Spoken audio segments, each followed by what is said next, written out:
When it comes to training and education, especially in business, there is no end to the number of providers out there willing to take your money and help you achieve your operational, commercial, or cultural goals. In fact, globally, it's a $400 billion industry.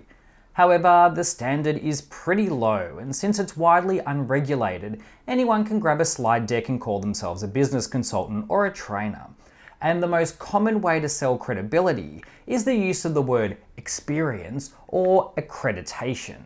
However, experience is a vague term that relies on you defining it in a positive way in your own mind. And accreditation is not qualification. It can mean anything from I purchased this content to I have been approved to run a program because I paid for it, all the way through to I've passed a comprehensive and specialized process run by qualified experts and I have the experience and qualifications to claim a level of expertise. Now, if you commission training and development initiatives for the workplace, then you need to consider an evidence-based approach, since hiring the wrong people can result in wasted time and money, no long-term return on investment, and even worse, it can lead to psychological and operational damage of your employees and business.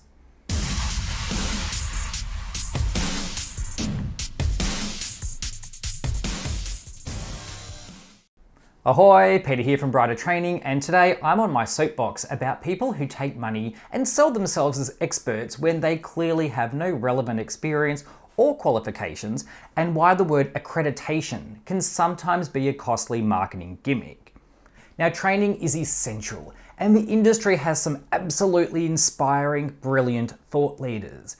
It has highly skilled specialists who have formal education and experience, creative brilliance. They leverage their industry experience and align all of it with effective educational content. There are people who facilitate community events and provide valuable education and raise awareness on vital topics. But as with all industries worth money, there is a heap of fluff. Basic facilitators that call themselves trainers or consultants. Now, while they may enjoy it or have good intentions, they don't necessarily have the experience and the qualifications to support the claims they make or the advice that they give. Introducing a concept or a framework is one thing. My issue here is people who use accreditation as a way of implying specialized qualifications without being accountable for the potential harm that poorly presented programs based on psychology can actually cause. So, accreditation. We need to clarify the definition or replace it with an accurate descriptor. 99% of the time, instead of accreditation, it really should just be approved to facilitate, because all it means is someone has paid money for the rights and attended a workshop, usually no longer than a day or two, to show that you can represent the company that owns the model. And people rarely fail accreditations. In fact, I've never heard of it. If you pay and attend, you pretty much get it. So some programs are quality. The accreditations are presented by the person who actually conducted serious research, and that person ensures the quality of their representatives.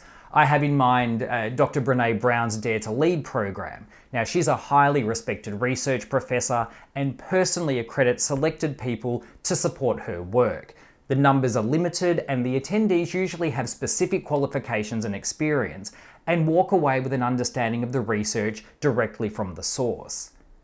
But others are online generic frameworks trained remotely or by representatives of a company who are just selling their own services. So in accrediting other people, they're making money, and each of their accredited facilitators becomes part of their marketing. It's not about you as a client or an investor, it's their business.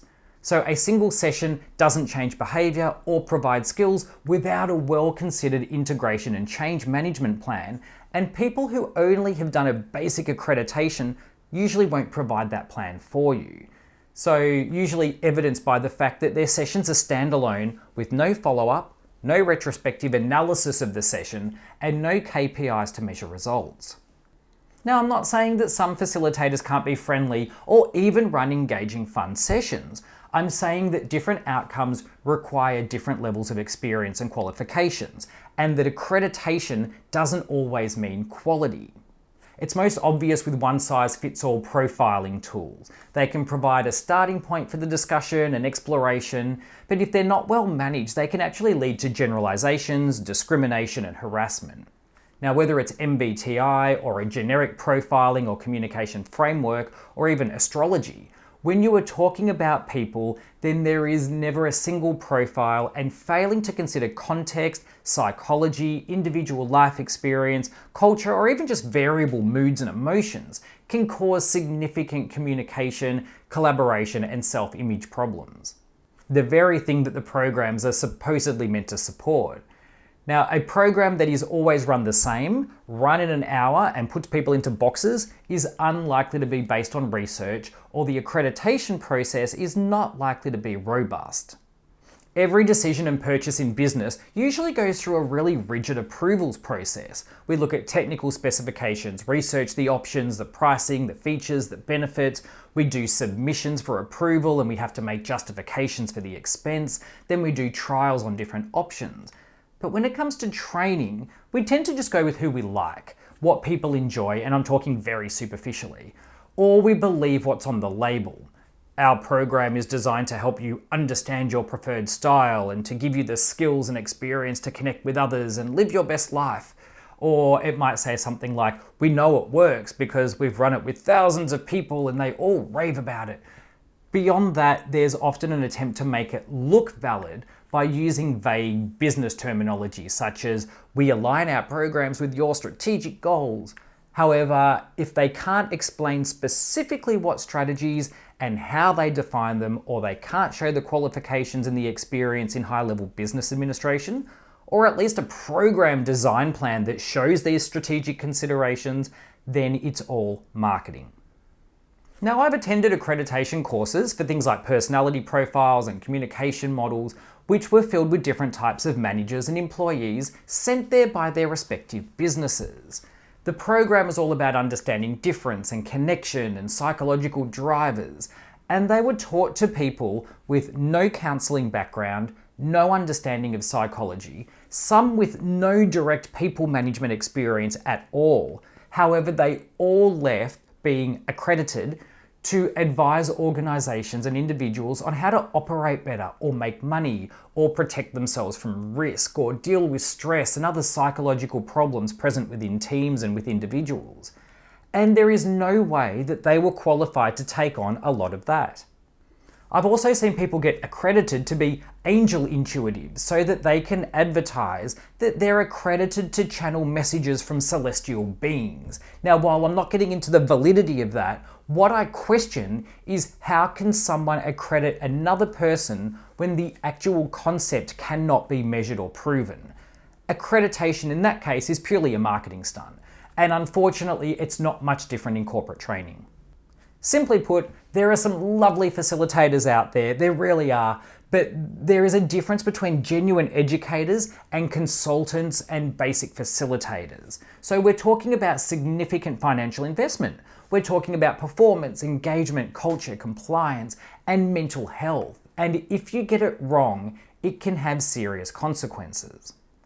Learning and development is essential for teams and business. A genuinely positive culture literally allows the brain to function at higher levels, improving performance and experience and minimizing risk and threat. The world is changing at a rapid pace, technologically, sociologically, politically, and even our understanding of how people learn, the psychology and the neuroscience surrounding our understanding of people, is always evolving. So consider evidence-based learning when investing in your people. Find suppliers who can demonstrate their experience and qualifications. Make choices with a measurable and defined return on investment. And recognize the value and importance of only using skilled professionals. Accreditation is a nice concept, but read the fine print and look beneath the marketing and make sure that the accreditation is backed up by quality research and qualification. Unfortunately, anyone can grab a slide deck or attend a one-day accreditation course and call themselves a trainer. However, just like you wouldn't use self-trained, say through YouTube, a self-trained unregistered electrician, or trust your health to a healthcare professional who did a $10 Groupon course on holistic medicine and therapy. Learning and development initiatives which are designed to create safe, positive environments, develop skills, reduce risk and increase compliance, or help people manage their minds and interpersonal connections should be handled by people who are qualified and experienced to do it. And if you're looking for initiatives that increase business performance or improve efficiencies or achieve strategic results, then you want to invest in consultants who can clearly explain how their services directly align with defined, measurable business strategies. There are exceptions to every rule, of course, but in general there needs to be a baseline for quality. When someone is taking money for a service, then you want to know that they know what they're doing. Now, sometimes a simple framework and engaging session is all you need, and someone accredited to provide that is great. Just be aware of what you are getting, assess the claims, and make sure there are limits in the scope of their advice and direction. A basic accreditation should allow someone to introduce an idea or a framework. However, they shouldn't be giving advice on business operations or counseling or elements of psychology, as those require advanced qualifications and demonstrable experience. Yes, I'm on a one-man mission to reshape the training and private education system. Ticking boxes and technically providing what you claim just lowers the standards across all industries. It impacts business and cultural success, and it can have really damaging impacts on mental health and people's lives. So whether it's universities that think that being accredited to offer a qualification means they don't need quality assessors or program design or integration, or private trainers thinking that a slide deck and a one-day accreditation means that they have the right to put themselves forward as experts. Training and education should be as evidence-based as technology or medicine is. So while I may be biased, and everyone is, it's a neurological necessity, I'm confident that we can back up our programs, our advice and our results with evidence, science and experience. So if that's what you are looking for when investing in business and team development, then give us a call. Our contact details can be found in the description below. Feel free to share your thoughts in the comments and share this with anyone you think may benefit from an evidence-based training approach. Otherwise, thanks again for watching and have a wonderful day.